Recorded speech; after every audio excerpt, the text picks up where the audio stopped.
Kalau kita bicara infrastruktur Pak ya, artinya kan alangkah banyak infrastruktur di Brengsau ini yang memang amburadul ya. Tentunya juga itu kan berkaitan dengan anggaran. Nah anggaran itu kan nggak sedikit. Nah itu penggaliannya dari mana Pak?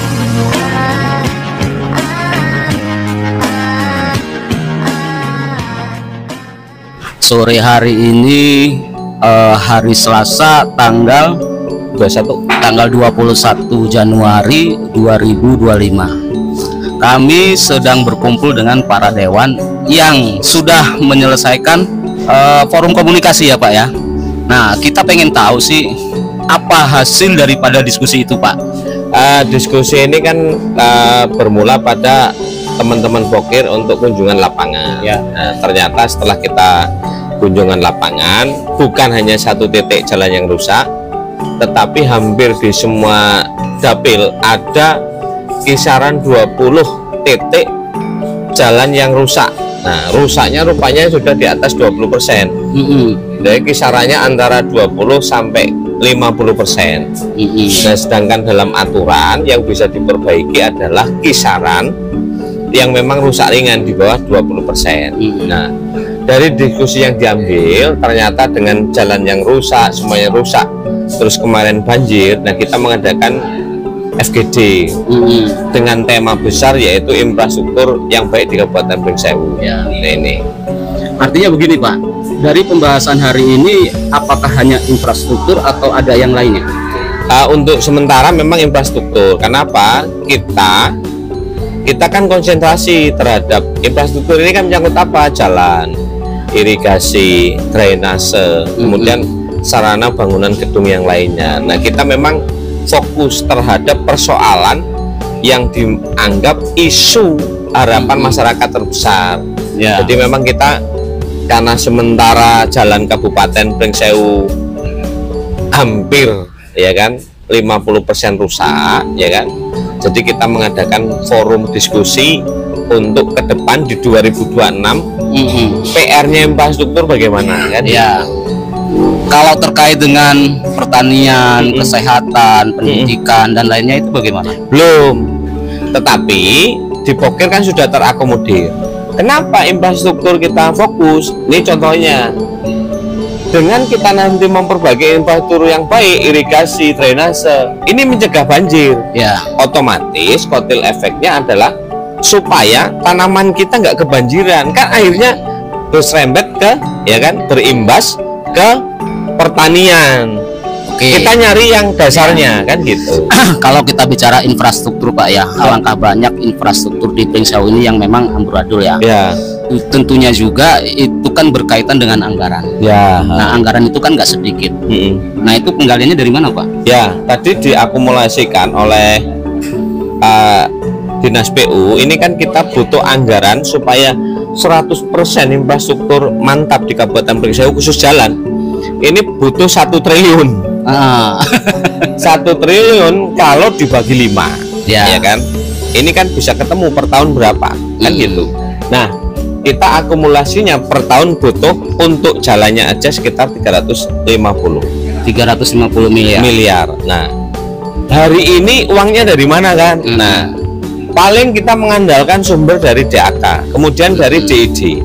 DID ini kan diperoleh dari bagi hasil dan juga penghargaan yang selama ini di DID sekarang kan dapat 14 miliar ya kan. Sedangkan DAK ini bisa capai, ini harapannya kita di 2025 bisa sampai 50 miliar 60 miliar. Nah ini nah khusus untuk PAD kita yang digunakan untuk infrastruktur ini kan hanya sedikit.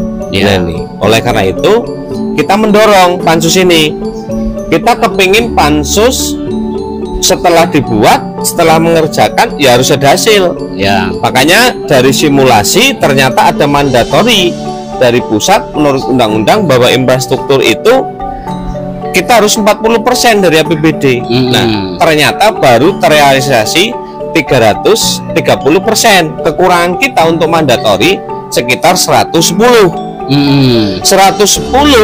dengan asumsi bahwa infrastruktur itu ada pemeliharaan, dibangun ada pemeliharaan.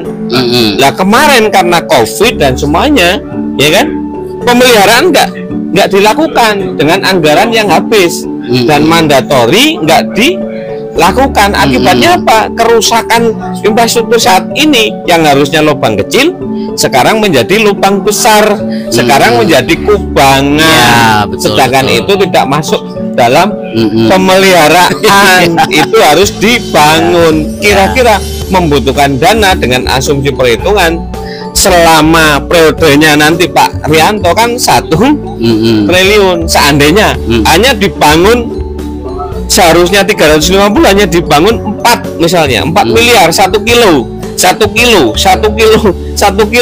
Iya. Di masa akhir kayak gini, lingkaran setan.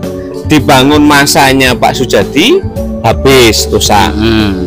Nanti dibangun masanya Pak Hajirianto, rusak. Nah, harapan kita harus fokus untuk melindungi infrastruktur. Makanya tadi kita di kesimpulan rapat kita ingin mengajukan perda tentang perlindungan jalan pemerintah daerah dengan pemerintah pekon.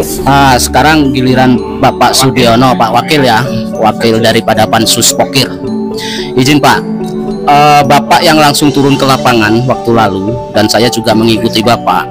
Kira-kira Pak, daerah mana aja yang menjadi prioritas untuk dibangun itu Pak? Karena kemarin kita ada 5 dapil, masing-masing dapil memang sudah kita kelompokkan ya, untuk membuat apa itu skala prioritas yang di lapangan. Ya. Prinsewu ini memang saya tadi sudah menyampaikan kepada TAPD ya. Terus di situ ada Bapeda, ada Inspektorat, kemudian ada Keuangan. Nah, sama teman-teman tadi kita bagaimana caranya, kita kan memang kan mau mewujudkan ibu kota Kabupaten Prinsewu sesuai dengan Undang-Undang Pemekaran Kabupaten Nomor 48 Tahun 2008. Artinya progres itulah yang kita masukkan dalam RPJMD.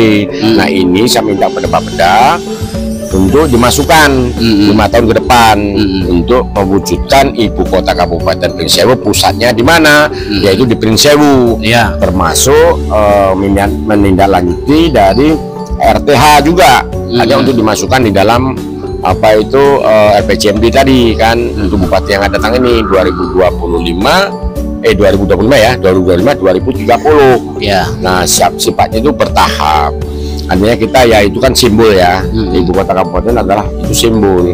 Jadi dan itu pun sudah mewakilkan dari masing-masing dapil, namanya ibu kota pusatnya. Artinya ya inilah salah satu kemarin kita turun ke lapangan.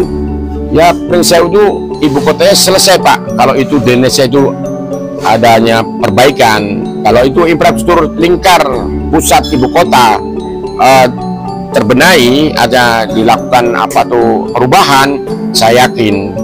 Nah, itu berdampak pada ekonomi juga, investor juga. Investor nggak perlu kita cari, ketika tahu ibu kota di situ, ya sudah datang sendiri. Nah, kan berarti poinnya skala prioritas untuk di Kecamatan Prinsewu begitu? Ya, ibu kota ya. Ibu kota Kabupaten Prinsewu berada di Kecamatan Prinsewu. Di mana titiknya? Nah, berarti titiknya itu di perempatan tadi, dari mulai ruasnya dari Jalan Bulog sampai ke Pajareso kan itu. Nah, di situ pusatnya di mana? Ya di situ panggilan jalan itu, jalan nasional, jalan protokol ya.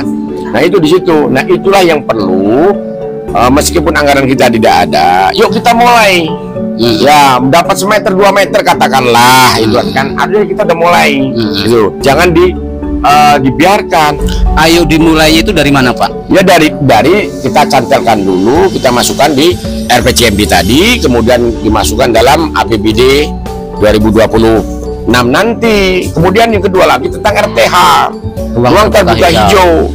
Dan di situ juga masuk dalam RPJMD juga. Terkait dengan RTH ini diseriusin Pak ya?